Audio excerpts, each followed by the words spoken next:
তার ওখানে দেখা যাক আপনারা জানেন আমি আরো অবগত করে দিচ্ছি জিনেদিন জিদান যার কথা আপনারা সকলেই মনে আছেন পরপর দুটো বিশ্বকাপ আমাদের সাথে বিশ্বকাপ ফ্রান্স পায় তারপরে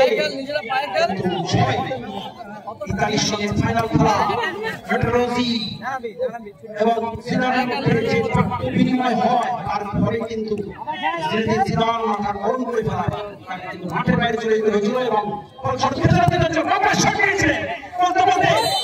সংকটের কারণে রেফারির পাশে যে কথা বলছিলাম মাইক বন্ধ হবে না, চলবে মাইক চলবে। ফাইভ জি নিতে পারছি না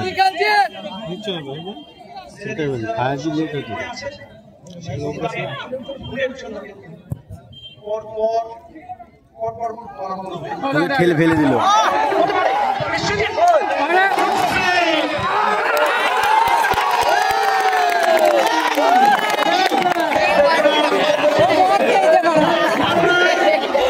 বাংলা খেয়েছে বাংলা বাংলা খেয়েছে বাংলা।